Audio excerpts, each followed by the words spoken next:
Good morning, everyone, and welcome to a Tuesday morning edition of the Moose Minute Project titled Stroke Awareness. That's right, May is Stroke Awareness Month, and as you guys know, if you've been following me at all, I am a stroke survivor.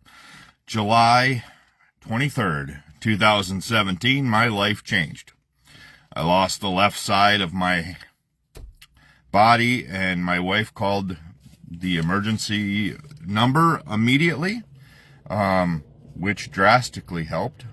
Needless to say that I have recovered 90% to 92%. The big part of it for me is nerves, nerve damage per se, highly sensitive, very painful a lot of times, numb as well, can't necessarily always feel the small, nuts and bolts kind of things. Putting belts on, that kind of stuff, as far as putting your own belt on, is a challenge once you get behind you, where you can't feel necessarily if you have the belt in your hand or not. But needless to say, it could have been a lot worse. So today I'm going to cover some stroke numbers and then end it on a very positive note, something for my mom's event, which I'm excited about. So, like I said, May is Stroke Awareness Month, and I am a stroke survivor. So, yeah. Globally, about 12 million people will experience their first stroke. So, 12 million globally, and that is annually. 12 million experience their first stroke. And unfortunately, 6.5 million will have died from a stroke. So, needless to say, I'm pretty fortunate. So, stroke is the leading cause of death and disability in the U.S. and globally. Worldwide, the ischemic stroke, which is what I had a blockage in my brain right about there, which takes part of this. As you guys know, your brain works. Right side affects left, left affects right. Mine was in the right side of my brain, and it knocked this out for a while. It took a little electrical current, maybe a lot of electrical current. Took UW rehab. The girls there were phenomenal. The girls and guys, I had two female therapists that were absolutely phenomenal. They did everything they could to keep me longer there, because they knew that I could, basically, if I could get movement, I'd get it back. And as you can tell, I got it back. It doesn't work like this one, but it's close. I'm fortunate to be able to do all the stuff I still love to do: play golf, go fishing, go hunting, do all of that. The part that I struggle with is a lot of the brain fog, the emotional side, which is why I do take some meds for emotions. But then also right after my recovery from my stroke, I had a grand mal seizure because the electrical code in your brain got hung up in the stroke damage. So I am on daily medications for seizures as well. But truly blessed to be alive. As you can tell, it doesn't always happen when people have the strokes, and a lot of times strokes lead to very damaging disabilities too. I was fortunate. Mine hit early morning. My wife was awake, got help right away. So within 90 minutes, which is kind of the golden hour. They say there's a golden hour to where you can get recovery back. I got picked up in the ambulance from Spring Green. Spring Green headed to UW. They picked up a paramedic in Mazo, and I remember all this because I was awake during that time. So I was awake during all of it, and I remember they picked up the paramedic in Mazo, and he was able to put the port in, put all that in, get me ready for the blockage buster medication. However, they could not give me that medication until I got to UW and had the scan done on my head to make sure that it was a blockage and not bleeding. Because if they gave me the medication and it was a hemorrhage, I would have bled out, because it makes your blood rate go that much higher to pump out that blockage. So it was a blockage. They administered the medication. Needless to say, it was a long road for me, or what I felt was a long road. But now when I look back at it, it's a blessing in itself that I am where I am today. So I am able to do these every day. I am able to talk about things every day. But yeah. So in the U.S., so 12 million globally, okay, have strokes. In the U.S., 795,000 of them in the U.S., 15.7% increase in the ages of 45 to 64, and 14.6% increase in the 18 to 44 category. So I was 8 years ago, I was 42, so I was in that 14.6% increase in that age group that's having strokes. Now, if you think about that, 45 to 64, it's crazy. But then think about the 18 to 44 is really crazy. So there's more strokes happening with younger people. And I think a lot of that has to do with diet. I know mine was not good at the time. My diabetic number was high when I had mine. I was also under a lot of stress at the time I had mine. And when I had mine, it was during one of the most stressful times of where I was working at the time, during a big event, and it was the day after. So it was basically able to put my feet up, unwind, and just as I relaxed that day, going, this is going to be a good day to be able to relax, I had my stroke that morning. So yeah, May is Stroke Awareness Month. Know your signs. If you're diabetic, make sure you're taking care of your numbers. I just went through my whole diabetic routine on a Tuesday. I applied my new sensor today. Gave my once a week shot already this morning. That happens on Tuesday. And then making sure I take my medicines along with my baby aspirin regimen that my doctor has me on for those. So it's very important. Strokes they range from, unfortunately, death to severe disabilities. I am truly blessed to be where I am, and I don't want to sound like I am bragging or anything else, because it could have turned out. When I first heard I was having a stroke, I immediately thought of the people that I knew that had them, that were severely handicapped from them. And yet you have to look at it as you are still a survivor. You are still surviving. You can still do things that make a difference. If you know of anybody that is struggling since having their stroke, the first Wednesday of every month, Meritor and UW combine for a support group. You can go online or you can go in person. If you look up stroke support groups, you'll find it. They have one. I belong to it. Needless to say, with summer and stuff, it's very hard for me. I'd much rather... I actually get too busy to where I even remember that I'm supposed to be online or in person. But yeah, first Wednesday of every month. And there are people there, again, that some are like me, that are truly blessed that way. There are some with disabilities, some things that they're struggling, but you get help with ways to handle with what you're going through. And a lot of people don't understand what you're going through. It's kind of like when you lose a parent or lose a young, I don't know necessarily. Going through a divorce, know what that's like. I can talk to, but everybody is different.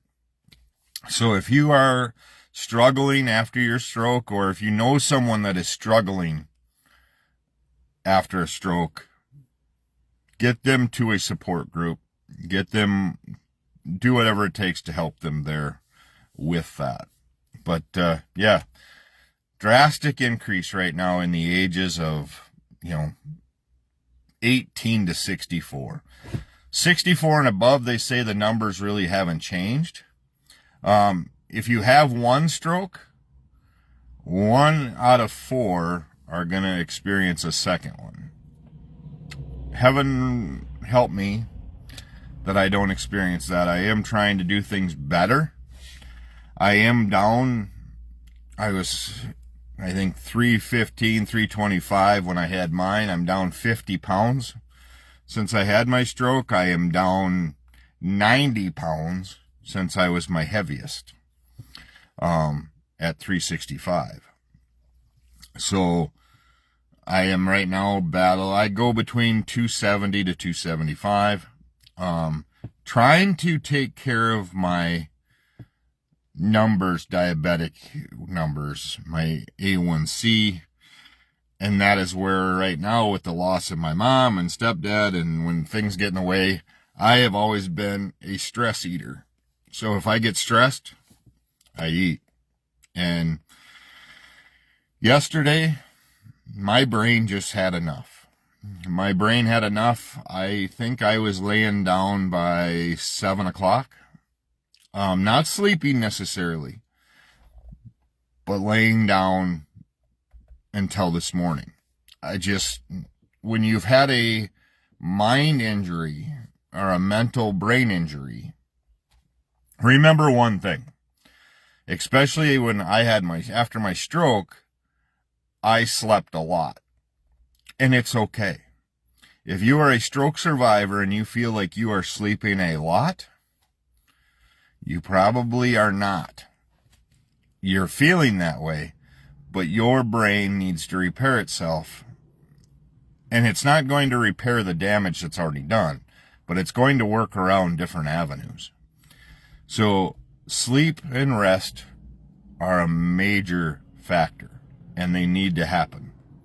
I am fortunate to have a wife that truly understands and allows me to just have those days, because she knows where I'm at with it. If I get really tired, the brain fog kicks in, the lack of ability to make safe choices kicks in, the emotions kick in, the ups and downs kick in if I get really tired.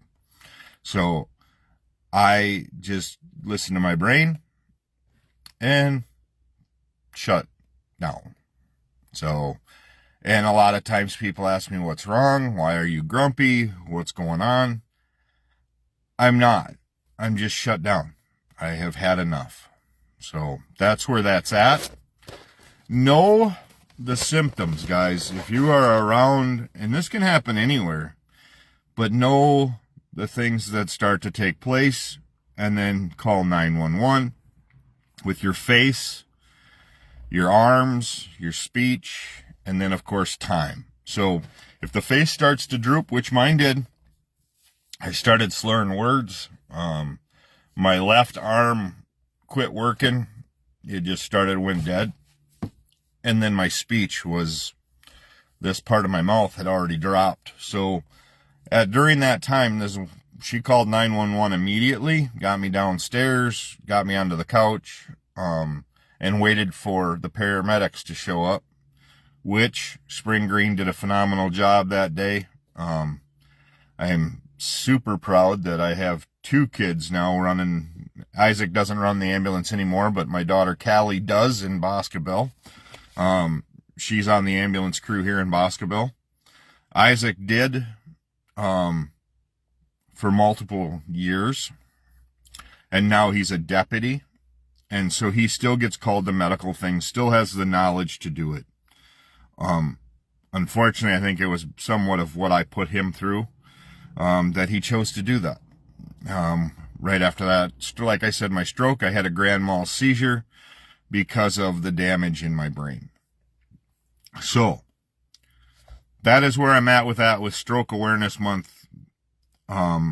I'm looking at possibly being on the radio at the end of the month to talk about that and just about how to make sure we get things better. And unfortunately, in the times we live in right now, everybody is living under stressful situations or mental anguish, I guess. It's not both. It's not right or left. This isn't a politics. This isn't right or left. This is just purely people not getting along, purely the seam of lack of compassion for human beings in general.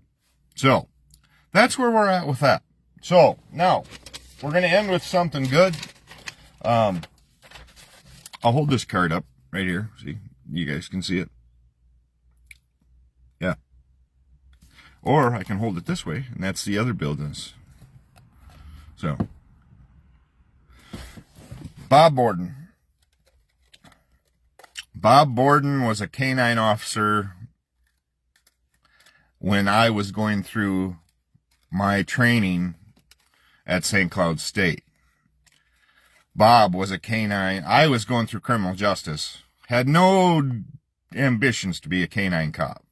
I rode with Bob and Bear. Bear was a phenomenal dog, and it was a lot of fun. We rode together down the tribal, as he was a tribal police officer at the time, and I rode with him and Doug Regstead and Gabbiger, and it was just Mr. Reed, and it was just the Reed by. They were all phenomenal guys. They worked for the county, and then they were for Mille Lacs County and the tribal PD.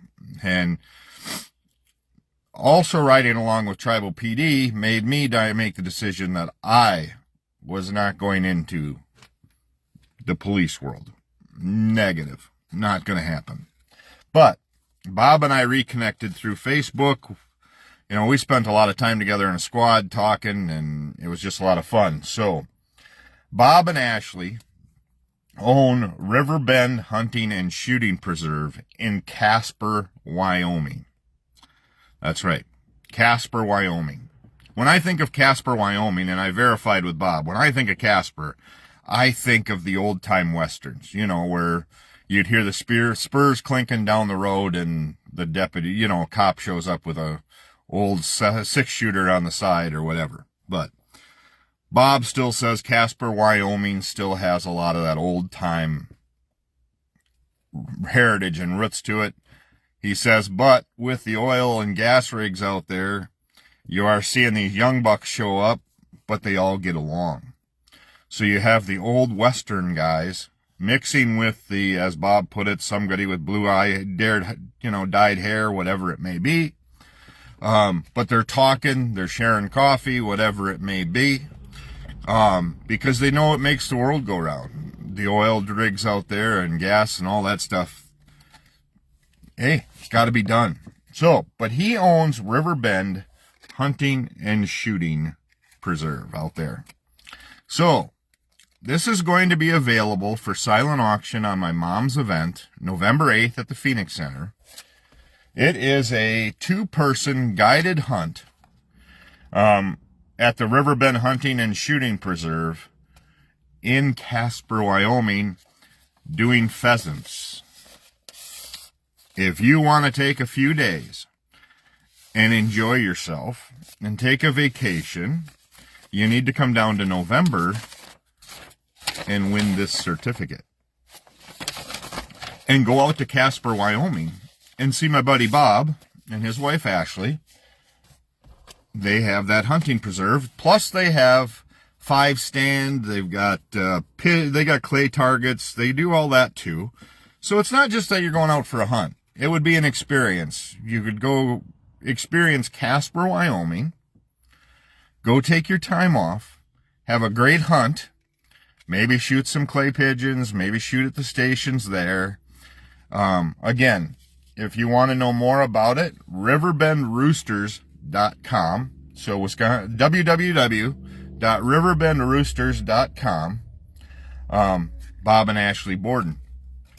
However, he has a spin to this too.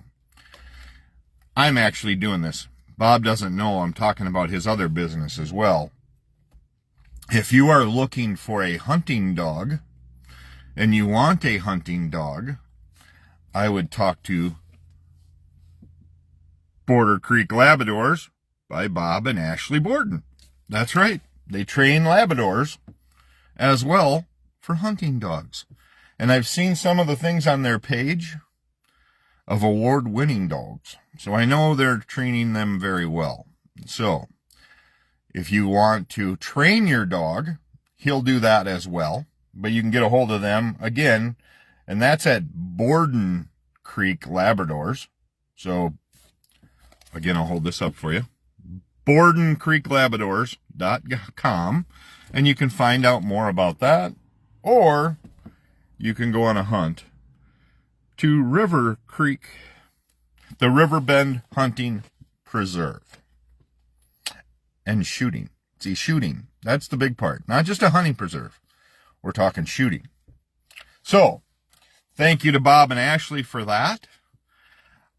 I'm ecstatic that I got to add that to the list as well. Bob is a great friend. My mom knew Bob and Bear as well. She knew I spent a lot of times riding with him. If I didn't come home from work at the casino until 4 or 5 in the morning, she knew where I was. She knew I was riding with the canine cop on the reservation. I loved speed. I loved being, and I was able to do that. And hanging out with those guys was always a riot. So, Bob is also a vet, has been in Afghanistan numerous times. So if you want to support a good business and you want to take a trip to Casper, Wyoming, and you want to take some vacation time, come down November 8th to the Phoenix Center and bid on this hunt. Like I said, it's a 2-person guided or unguided. You can bring your own dog if you want. But some guys might just fly out to Casper, and if you get a hold of Bob, they'll pick you up. They'll do that kind of stuff. They'll help you with that as well. But then, yeah, shoot some clay pigeons, shoot pheasants, and get to experience Casper, Wyoming. I am going to be making a trip to Casper. There is no doubt in my mind I will be out to see Bob. I'm going to go out and hang out with him. I want to see the oil rigs, that kind of stuff. I think that's kind of cool. I think the idea of, and if you're a young person, I am that no longer. If you are a young person and you want to experience something, you can always go out and work there. I talked to Bob, and not at his place, but out in the oil fields, make huge money. Make huge money. And bust your butts for a few years, make big money, and come home. Or whatever you want to do. Sounds like a plan. If I was that younger guy, I might have done that. But I'm not. So now I think I'll just go hunt and shoot some clay pigeons out in Casper, Wyoming, and experience the beautiful territory out there. So thank you to Bob and Ashley Borden. I truly appreciate that. Anything I can do to honor my mom. And like I said, with this month, take time to really look at the Stroke Awareness Month and do everything you can to start eating healthier, take away the stress, do those kind of things to where you are not a statistic. I'm on the good side of statistics. So with that said, that's the Moose Minute Project this morning. It's a long one, but I had a lot to talk about. So have a great day. As always, take time to bless somebody today, and I'll be back tomorrow morning with another version of the Moose Minute Project.